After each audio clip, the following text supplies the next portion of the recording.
देखो जी, market open हो गया है, लगभग थोड़ा सा गैप अप मिला है 120 पॉइंट के आसपास। और 120 पॉइंट के बाद मार्केट ने अभी क्या काम किया है, इधर हम यहाँ पे लगा लेते हैं 48,000 की कॉल। तो 24 अप्रैल, ठीक है, 48,000 बैंक निफ्टी, इसको लगाते हैं बीच में। अब इस साइड हमारे पास राइट साइड में इधर 5 मिनट के टाइम फ्रेम पर निफ्टी का चार्ट है, इधर हमने प्रीमियम का चार्ट लगा लिया है, और यहाँ पे आपको बैंक निफ्टी का चार्ट देखने को मिल रहा है। तो मेरे ख्याल से अभी पहले तो क्या करते हैं, 1 मिनट के टाइम फ्रेम पर चलते हैं, क्योंकि काम अपने को 1 मिनट के टाइम फ्रेम पर करना है स्टार्टिंग में। तो 155 रुपये का प्रीमियम है, 48,000 रुपये की। देखो अभी मार्केट में ना क्या हो गया कि ये वापस कहाँ तक आया है, 48,033। गड़बड़ क्यों हो गया, अभी ये इसके हाई के ऊपर निकलेगा तो 150, और नियर बाई स्विंग अगर देखें तो डेढ़, हाँ ठीक है, हाई के ऊपर निकलता है तो एक बार हम बाइंग का प्लान करेंगे इसमें। ठीक है, तो चलिए कॉल लगा लेते हैं 48,000 की। आज तो एक्सपायरी है तो प्रीमियम कम है, तो बड़ी क्वांटिटी में काम कर सकते हैं छोटा सा। तो अभी तो देखो फिलहाल मार्केट नीचे आया है, तो यहाँ पे वैसे बाइंग का जो प्लान होना चाहिए वो 142, तो 150 का लेवल ये पकड़ लो, 150, और उसके बाद 200, थोड़ा सा ऊपर निकलने देना पड़ेगा तब जाके बात बनेगी, क्योंकि अगर हल्का फुल्का ऊपर निकलता है तो मार्केट में रिवर्सल के चांसेस हो जाएंगे। प्रीमियम का चार्ट ना हटा देते हैं, क्योंकि प्रीमियम तो चलो, मैं दूसरा प्रीमियम तो देखना है नहीं, तो इसको मैं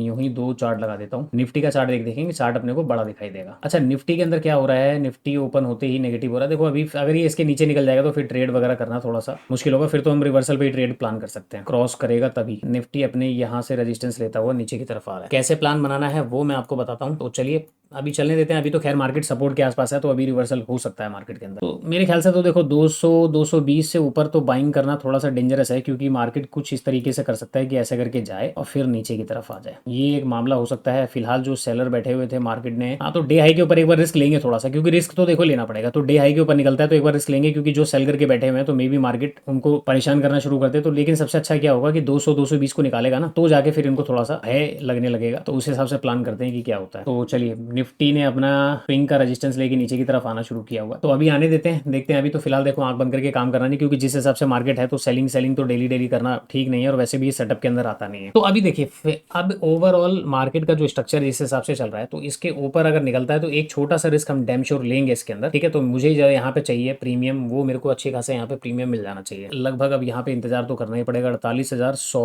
के अंदर या 48,000 के अंदर ही एंट्री बनाना ठीक रहेगा। यहाँ पे क्या चल रहा है, प्रीमियम 48,000 का 162 है ना, तो हाँ ठीक है, 48,000 के अंदर ही बनाएंगे, तब जाके प्रीमियम मिलेगा। क्योंकि देखिए विक्स बहुत ज्यादा डाउन है, तो विक्स जब डाउन है तो प्रीमियम ज्यादा मिलने वाले हैं नहीं, ठीक है। तो इस वजह से अपने को इन द मनी के अंदर काम करना पड़ेगा। तो उसके लिए अगर 200 पॉइंट नीचे भी जाना पड़ेगा तो ठीक है, क्योंकि मोमेंटम उसी के अंदर मिलेगा। अदरवाइज एट द मनी के अंदर या एट द मनी में भी मिल जाएगा ठीक ठाक, लेकिन उतना नहीं मिलेगा जितना इंडेक्स देगा। और आउट ऑफ द मनी में तो भैया बस लेके बैठने वाली बात है। देखो प्लान कैसे करेंगे, मार्केट इसके ऊपर निकलता है तो हम यहाँ पे एक बार प्लान करेंगे, इसका हमने डे हाई मार्क कर लेते हैं, इसको हम कलर चेंज कर देंगे ताकि अपने को पता लग जाए। फिलहाल मैंने यहाँ पे सारे लेवल देखो इस तरीके से मार्क कर रखे हैं, नीचे के सपोर्ट, ऊपर के ये रेजिस्टेंस वगैरह, और नीचे का एक बार इसका डे लो भी मार्क कर लेते हैं। ये हो गया बैंक निफ्टी का, और निफ्टी के अंदर आ जाते हैं, इसको भी मार्क कर लेते हैं। देखो बहुत सिंपल चार्ट को रखोगे तो ज्यादा बेटर है, कोई इंडिकेटर वगैरह लगाने की अभी उतनी आवश्यकता है नहीं, क्योंकि जब कल मार्केट क्लोज किया था तो यहाँ कहीं पे 20 में था, तो अभी भी वहीं पे होगा वो। तो चलो इसको जाने देते हैं। 5 मिनट की कैंडल अब क्लोज होने वाली है 27-28 सेकंड के अंदर, 4 कैंडल हो गई ना, 4 ये 5 भी है, तो 27-25 सेकंड में क्लोज हो जाएगी। चलो निफ्टी ने अपना डे लो को ब्रेक डाउन किया है, अच्छी बात है। ये ब्रेक डाउन करके थोड़ा सा नीचे आ जाए, उसके बाद इसमें काम करने में ज्यादा मजा आएगा। तो इंतजार करते हैं, और इंतजार में देखते हैं कि आज क्या मार्केट देता है। पिछले 2 दिनों से देखिए मैंने वीडियो वगैरह रिकॉर्ड किया था, और लेकिन उसमें ना कुछ इतना लर्निंग कंटेंट मुझे दिखा नहीं, और एक बार कुछ चीजें कल दिखी भी थी लेकिन मुझे ना उसमें लगा नहीं, क्योंकि कल क्या था कि मैंने अगेंस्ट द मार्केट ट्रेड किया। मैं जो चीजें आपको मना करता हूँ वही चीज मैं खुद कर रहा हूँ, तो उसका मैं क्या ही वीडियो अपलोड करूँ। मैंने यहाँ पे कहीं पे सेल किया था और यहाँ पे जाके मैं निकल गया था इस जगह के आसपास। प्रीमियम तो अच्छे खासे मिल गए थे, वो पता नहीं क्यों मिल गए थे, अब किस वजह से मिल गए थे, प्रीमियम बहुत अच्छा खासा मिल गया था उसके अंदर। तो लेकिन उसके अंदर ना वही चीज था कि भाई अगेंस्ट द मार्केट, जैसे कि अभी मार्केट है, अभी सेम मार्केट था कि भैया अपने को सेल नहीं करना, बट जबरदस्ती कल मैंने सेल कर दिया, और सेल करके चलो सेल किया तो वो चीजें काम बन गई, लेकिन हालांकि सेलिंग का कोई सेटअप बनता नहीं था। अब इसका क्लोजिंग प्राइस नीचे की तरफ है, मार्केट धीरे धीरे नीचे आ रहा है, और ये 48,000 के आसपास आ चुका है, तो थोड़ा सा डिफिकल्टीज पैदा करेगा। तो तब तक ये स्विंग नहीं निकालता तब तक बाइंग करने का कोई मतलब बनता नहीं है। अब मैं स्विंग निकालने क्यों बोल रहा हूँ, क्योंकि देखिए पिछले दिन के जो सेलर्स बैठे होंगे यहाँ पे, ये जो सेल करके भाई साहब बैठे हुए हैं, जो ऊपर के लेवल पे बैठे हैं, इनको अभी क्या है कि इत्मीनान से बैठेंगे, चलो मार्केट खुल रहा है नीचे जा रहा है। ये जब अपने स्विंग को निकालेगा तो थोड़ी सी तकलीफ होगी, और जब ये 200 220 को निकालेगा ना तो ज्यादा इनको तकलीफ होगी। तो मेरे ख्याल से फिर उस हिसाब से ट्रेड चलेगा बाइंग में। अब सेलिंग के लिए क्या प्लान है, सेलिंग के लिए देखो फिलहाल मार्केट यहाँ से ओपन होता हुआ आ रहा है, तो ये मार्केट डायरेक्टली क्लोजिंग प्राइस को ब्रेक डाउन करके नीचे चला जाए, क्लोजिंग प्राइस का सपोर्ट ले ले, कुछ कहा नहीं जा सकता है। लेकिन हाँ, अगर ये ओपन होने के बाद जैसे गैप अप ओपन हुआ नीचे की तरफ आता है और ये क्लोजिंग प्राइस का सपोर्ट लेके ऊपर निकलता है, तो हम यहाँ पे फिलहाल बाइंग तो नहीं करेंगे, हम यहाँ पे सेलिंग का ही प्लान करेंगे। एक रिट्रेसमेंट मिल जाए उसके बाद हम सेलिंग का प्लान करेंगे। एक कंडीशन ये है। दूसरी कंडीशन ये है, मार्केट यहाँ से चलता हुआ है और अपने क्लोजिंग प्राइस वगैरह को ब्रेक डाउन कर दे। जब ये ब्रेक डाउन कर देगा तो फिर हम हो सकता है कि बाइंग साइड का एक बार प्लान कर ले। तो निफ्टी तो चलो घूमना शुरू हो चुका है, और एक बार प्रीमियम का मैं देख लूँ जरा कितना चल रहा है। 48,000 की कॉल का प्रीमियम अभी चल रहा है 139 के आसपास। चलो ठीक है, देखते हैं, जितना नीचे मिल जाए ज्यादा अच्छा है। वैसे तो ऊपर बाइंग करने का मतलब है 180 के ऊपर ही बाय करेंगे। अभी 139 140 चल रहा है, 40 रुपए के नीचे। ठीक है, अभी वेट करते हैं, जैसे कोई सेटअप बनता है फिर मैं आपको अपडेट करता हूँ। वीडियो को शॉर्ट करूंगा, वीडियो को जितना छोटा हो सकेगा उतना रखूंगा, और लर्निंग कंटेंट रखूंगा ताकि ज्यादा की बातें आपको सुननी ना। चलो वेट करते हैं, देखते हैं कोई सेटअप बनता है तो हम बाय।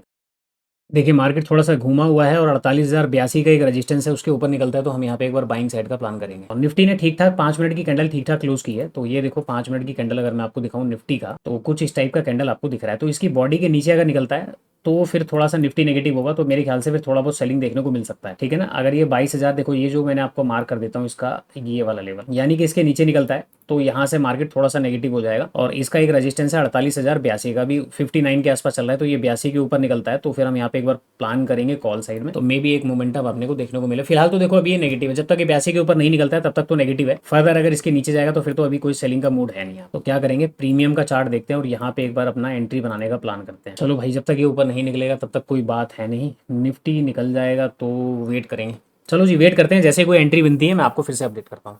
चलिए बाइंग करते हैं 126 125 126 रुपये 25 पैसे, 126 रुपये 25 पैसे के आसपास बाइंग हो गई है। और इस वाली कैंडल के ऊपर हमने बाई किया है। तो एक बार टारगेट और स्टॉप लॉस लगा देते हैं। एक बार ना सारी चीजें लगाने से पहले मैं आपको बता दूं, देखो निफ्टी के चार्ट में 5 मिनट का जो कैंडल है वो सस्टेन कर रहा है। आपको पहले निफ्टी का चार्ट दिखाऊं, एक बार मैं टारगेट स्टॉप लॉस लगा के आपको बताऊंगा। अब यहाँ पे आप देखिए निफ्टी ने अपना जो पहला कैंडल रेड बनाया है वो एक छोटा सा कैंडल है, और उसके बाद मार्केट ने एक ग्रीन कैंडल बना के सस्टेन किया हुआ है। सस्टेन करने के बाद यहाँ पे दूसरी कैंडल ऊपर जाने की कोशिश की, नीचे की तरफ आ रहा है। अगर निफ्टी नीचे की तरफ निकलता है या निफ्टी नीचे की तरफ क्लोज करता है तो उस कंडीशन में थोड़ा सा मामला जो है वो नेगेटिव हो जाएगा निफ्टी के लिए। लेकिन निफ्टी पूरा नेगेटिव नहीं होगा, क्योंकि निफ्टी के पास 22,380 तक का एक अच्छा खासा सपोर्ट है। ठीक है, 22,390 दिख रहा है, तो 380 तक का या मान लो 388 तक का ये जो सपोर्ट आपको दिख रहा है ये अच्छा खासा सपोर्ट है, तो निफ्टी को ये प्रोटेक्ट करेगा। तो अगर ये नीचे निकलता भी है तो कोई दिक्कत वाली बात नहीं है, ये इसके घूमने की पूरी पॉसिबिलिटीज है। अब बात करते हैं बैंक निफ्टी की। बैंक निफ्टी में एक्चुअल में जो एंट्री बनती है वो एंट्री बनती है 48,150 या 200 के ऊपर ही एंट्री बनती है, या फिर डे हाई के ऊपर। देखो एक तो सेफ एंट्री है कि 150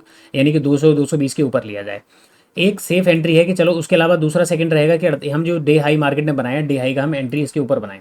लेकिन हमने क्या किया, पहले एंट्री बनाया। पहले एंट्री बनाने का फायदा क्या है और उसका नुकसान क्या है। देखो फायदा ये है कि अगर मैंने यहाँ पे कहीं पे मैंने बाय किया है इसके डे के हाई के ऊपर जो कैंडल बना हुआ है, और यहाँ से लेके अगर मैं यहाँ तक भी आऊंगा तो मेरे को लगभग 100 पॉइंट का मोमेंटम मार्केट दे चुका होगा। तो 100 पॉइंट में बुरे से बुरा मैं मानता हूँ तो भाई 40 रुपए तो अपने को मिल जाएंगे ना। उसके बाद अगर मार्केट यहाँ पे ऊपर निकलता है तो 150-200 पॉइंट का टारगेट मिलेगा। जबकि अगर मैं यहाँ पे एंट्री बनाता हूँ ऊपर, तो मेरे को 150 पॉइंट लेने का मतलब है कि मुझको 300 यहाँ इतना बड़ा डिस्टेंस मेरे को तय करना पड़ेगा। तो एक तो मेरे को यहाँ पे मान लो कि यहाँ से मैं निकलना शुरू करता हूँ तो मेरे को टारगेट 150 पॉइंट कहाँ मिल जाएंगे, इसके आधे आधे के अंदर ही मार्केट अगर निकलता है तो यहाँ तक अपने को टारगेट मिल जाना चाहिए। ठीक है जी, एक बात आपको ये पता लग गई। दूसरी चीज, तो उसलिए ये जो फ्लो में जा रहा है ना, इसी फ्लो में यहाँ पे हल्का फुल्का जाने के बाद ये यहाँ पे रुके ना और इसके ऊपर निकाल दे। अगर इसके ऊपर निकालता है और जैसे बड़ी बड़ी कैंडल बनी ना, एक दो कैंडल और बड़ी बना देगा तो फिर यहाँ पे चांसेस है इसको ब्रेकआउट के बाद, यानी कि जिस तरीके की ये बड़ी कैंडल्स बनी है दो, ये ब्रेकआउट करने के बाद इस तरीके की एक दो कैंडल बना दे, उसके बाद हल्का फुल्का रिट्रेसमेंट भी लेगा ना तो कोई दिक्कत नहीं, मार्केट फिर ऊपर जाने के लिए तैयार हो जाए। तो हमने इसलिए क्या किया, इसको अर्ली एंट्री किया है। तो लगभग 126 रुपए अपने को 126 रुपए मिले हैं, और इसमें लगभग अगर अपने को 70 रुपीज चाहिए तो 196 के आसपास का हमारा टारगेट होना चाहिए, 196 रुपए के आसपास, तब जाके 70 रुपए अपने को मिल पाएंगे।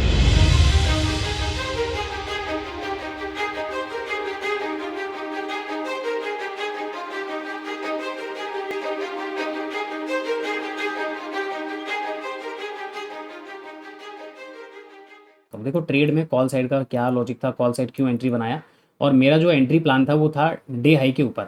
अब मैं आपको दोनों चीज़ें बताऊंगा। देखो अर्ली एंट्री का फायदा क्या होता है, अर्ली एंट्री का नुकसान क्या होता है, थोड़ी देर अभी आप रुको, आपको मार्केट देखो अपने आप प्रूव कर देगा। पिछले दिन मार्केट का आप सिनेरियो को समझो, पिछले दिन मार्केट का सिनेरियो क्या था, ये न्यूज़ की वजह से गैप डाउन ओपन होता है और यहाँ पे मार्केट ने एक अच्छा खासा वन वे रैली आपको किया। ठीक है, तो मार्केट क्या कर रहा है, टेक्निकल को फॉलो नहीं कर रहा, वो केवल आपके सेंटीमेंट के साथ खेल रहा है। जो मार्केट का सेंटीमेंट है वो उसके अगेंस्ट में काम करता है। फिर से मार्केट गैप अप खुला, गैप अप खुल के डाउन साइड आ गया, कोई दिक्कत नहीं, उसके बाद मार्केट साइडवेज हो गया। अगले दिन फिर से मार्केट गैप अप खुला, गैप अप खुल के डाउन साइड आ गया, फिर से मार्केट साइडवेज हो गया, कोई दिक्कत नहीं।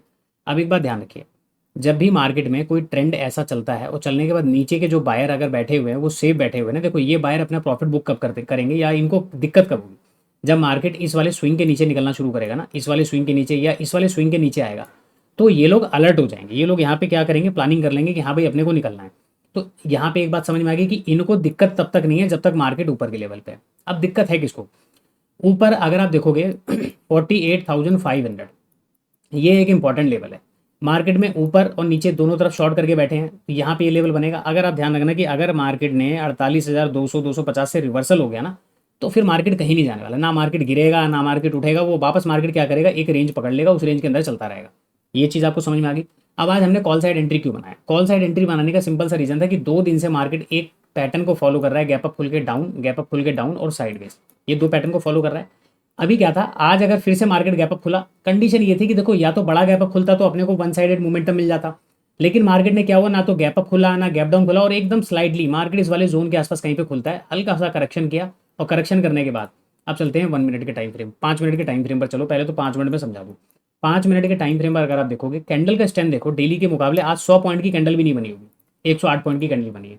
तो 100 पॉइंट की कैंडल बनी है, इसका मतलब है कि अगर मार्केट नीचे सस्टेन करेगा तो हम यहाँ पे काम करेंगे। जैसे कि देखो यहाँ पे मार्केट ने क्या किया, अच्छा खासा सस्टेन किया 2 कैंडल, और तीसरी कैंडल यहाँ पे ग्रीन बन गई, ये बात आपको दिख गई। पिछले दिन मार्केट में देखो यहाँ पे 2 कैंडल सस्टेन करी, तीसरी कैंडल इसके नीचे ब्रेक हो गया, मार्केट ने क्या किया, अपने आप को होल्ड नहीं कर पाया। यहाँ पे भी सेम सिनेरियो था, 5 मिनट की कैंडल बनी, सस्टेन नहीं हुई, मार्केट नीचे आ गया। आज मार्केट क्या कर रहा था, यहाँ पे सस्टेन कर रहा था। अच्छा ये तो 5 मिनट की बात हो गई, हमने यहाँ पे प्लान किया था, जब ये ग्रीन कैंडल बनी उसके बाद हमने प्लान किया था ना कि हमको यहाँ पे बाय करना है। अभी मैं आपको निफ्टी के चार्ट में भी बता दूँ, निफ्टी के चार्ट में भी मैंने क्या चीज़ें देखी।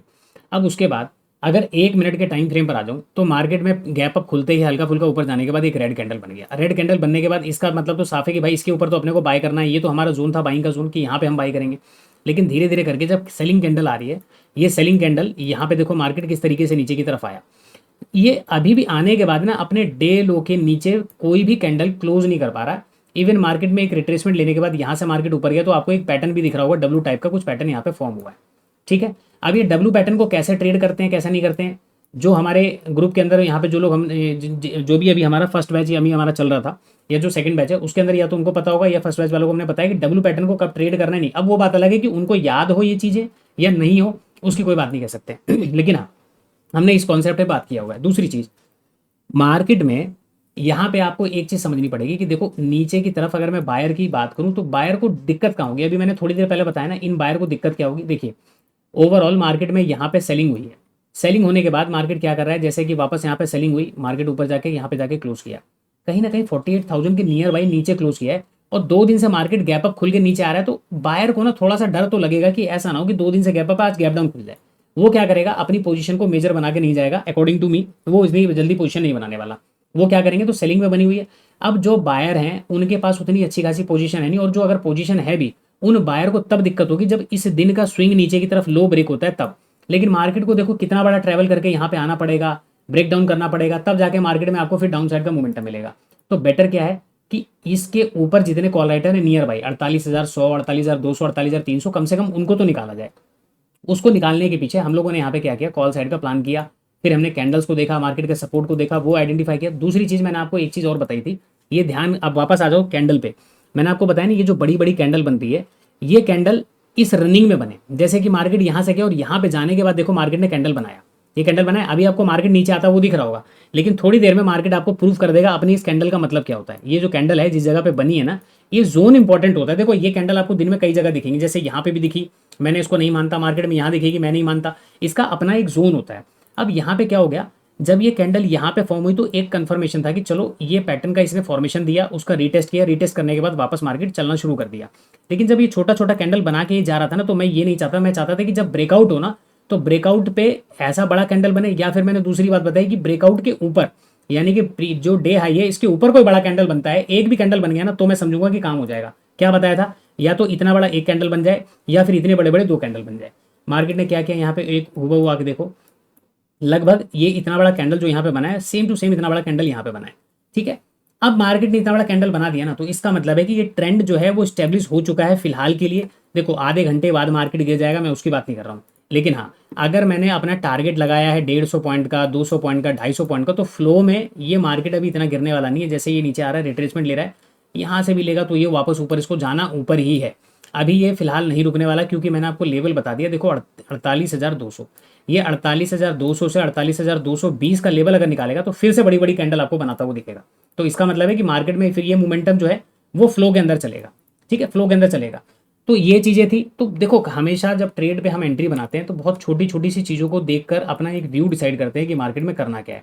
आप लोगों की दिक्कत क्या होती है ना, जैसे मार्केट खुला नहीं, रेड कैंडल बनी नहीं कि भैया सेल करना शुरू कर दो, मार्केट में ऐसा कोई स्ट्रक्चर बना नहीं कि सेल करना शुरू कर दो। आप पैसा तो बना लोगे इसके अंदर, लेकिन इतने बड़े मूव के अंदर आपको अगर बैठना है, इतना बड़ा मूव कैप्चर करना है, तो आपको कुछ ना कुछ तो देखो बलिदान देना पड़ेगा। 20-30 रुपये छोड़ो तभी जाके बड़ा मिलेगा, क्योंकि 20-30 रुपये की सोचोगे तो हमेशा 20-30 रुपये ही मिलेंगे, आपको 100 रुपये 200 रुपये नहीं मिलने वाले। दूसरा, निफ्टी के चार्ट में आ जाओ। निफ्टी के चार्ट में मैंने आपको क्या बताया कि भाई मार्केट ने एक बड़ा कैंडल बनाने के बाद अपने आप को होल्ड कर रहा है। दूसरा, अब दोनों ना एक चीज़ और दिखाता हूँ मैं आपको, आपको शायद आपने चीज़ें दिखी ना हो। यहाँ पे सीपीआर दिखाता हूँ। यहाँ पे आपको सीपीआर दिख रहा है बैंक निफ्टी का, एक वाइड सीपीआर है। वाइड सीपीआर का मतलब होता है कि मार्केट में कोई बड़ा मोमेंटम नहीं होगा। तो बड़ा सीपीआर का मतलब होता है कि नीचे सपोर्ट अच्छा खासा है। ये एक सपोर्ट भी अपने आपको यहाँ पे मार्केट दिखा रहा है। ठीक है, एक चीज़ आपने देख ली। यही चीज़ें सेम मैं आपको निफ्टी के चार्ट में दिखाता हूँ। निफ्टी के चार्ट में आ जाओ। यहाँ पे आप देखो निफ्टी के चार्ट में नीचे सीपीआर था, इसलिए मैंने आपको बताया एक तो सीपीआर का जोन, दूसरा मैं आपको ये जोन बताया कि ये एक स्ट्रॉन्ग सपोर्ट है। अगर निफ्टी ब्रेकडाउन करके नीचे भी आता है ना तो भी यहाँ से सपोर्ट लेके जाने के चांसेस हैं मार्केट के। तो सीपीआर का भी मैंने देखा, फिर कैंडल देखा। तो बस ये छोटी छोटी सी चीज़ों को देखा और छोटी छोटी सी चीज़ों को देखकर हमने यहाँ पे काम करते हैं कि भाई किस तरीके से काम किया जाता है, कैसे कैसे सारी चीज़ें होती हैं। दोस्तों हमने अपना टारगेट जो है वो एक्सटेंड कर दिया है। ठीक है, क्योंकि मार्केट यहाँ तक अच्छा खासा है ना, तो ये रिट्रेसमेंट लेके ऊपर जाएगा। तो अब 187-200 पॉइंट, क्योंकि एक रेजिस्टेंस मुझको ये दिख रहा है 236 का। मैं एक रिकॉर्डिंग यहाँ पे कर रहा था आप लोगों के लिए, मैं टेलीग्राम पे अपडेट डालने के लिए, तो उसके बीच में अपना ये रह गया था। अभी फ़िलहाल यहाँ मोमेंटम अभी अपने को मिला है। ठीक है, तो पहले तो मैं वीडियो अपलोड कर दूँ यूट्यूब के ऊपर, वरना निकल जाएगा, फ़ायदा क्या है। चलिए दोस्तों, मार्केट ने हमारा काम कर दिया और अपने को जो चाहिए था 187 पॉइंट वो मिल चुका है। और प्रीमियम के अंदर अगर हम बात करें तो 119 पॉइंट 120 पॉइंट मिल गया, 240। ठीक है, तो अब ज़्यादा यहाँ पे वेट करना ठीक नहीं था, क्योंकि मार्केट में जो चाहिए था वो मिल चुका है। हालांकि देखो अभी मार्केट के अंदर स्ट्रेंथ है, लेकिन मेरा जो टारगेट था वो मिल चुका है। देखो पीछे क्या होता है ना, पीछे के कई दिनों पे जो टारगेट लगाते हैं वो टारगेट मिलता नहीं है, जो प्रीमियम अपने को चाहिए वो मिलता नहीं है। तो अल्टीमेटली फिर क्या होता है कि आड़े तिरछे रेट पर उसको निकालना पड़ता है। ठीक है, अब आज अपॉर्चुनिटी मिली, हमने इसको बॉटम, अब देखो बॉटम पे मैं जो आपको चीज़ें बता रहा था कि बॉटम पे पकड़ने का फ़ायदा क्या होता है। अगर मैं डे हाई के ऊपर मान के चलो एंट्री लेता, जो तरीका सही था, तो अभी तक मेरे को कितने मिले होते, 89 पॉइंट। तो मेरा टारगेट 150 पॉइंट का होता तो कहाँ मिलता, सीधा सीधा टारगेट मेरा यहाँ पे जाके कंप्लीट होता। मैंने इसको नीचे पकड़ लिया। नीचे पकड़ने का फ़ायदा ये हुआ कि मार्केट में 187 पॉइंट मेरे को ऑलरेडी मिल चुके हैं। यानी कि अगर मैं बात करूँ अपने एंट्री प्लान से यहाँ से लेके यहाँ तक, तो देखो 91 पॉइंट तो मेरे को ऑलरेडी मिल गए हैं। ठीक है, इतना एक्स्ट्रा पॉइंट मेरे को मिल गया। तो उसका फ़ायदा ये होता है कि जब आप अर्ली एंट्री करते हो तो आपका स्टॉप लॉस छोटा होता है। अब मान के चलो आपने यहाँ पे कहीं पे एंट्री बनाया, अगर आप यहाँ पे एंट्री बनाओगे तो देखो स्टॉप लॉस भी आपका देखो यहाँ पे नीचे आएगा। फिर मार्केट ऊपर गया, ऑलरेडी प्रीमियम बढ़ चुके हैं, वापस नीचे आएगा तो प्रीमियम गिरेंगे तेजी से। तो यहाँ पे क्या होता है, प्रीमियम भी तेजी से बढ़ता है, आपका स्टॉप लॉस भी छोटा होता है, टारगेट भी आपके बड़े हो जाते हैं। तो उस कंडीशन में आप अपने टारगेट को ट्रेल करते हुए चल सकते हो कि भाई कैंडल बाय कैंडल ट्रेल कर लिया, इस हिसाब से ट्रेल कर लिया। तो फिलहाल आज के लिए इतना ही।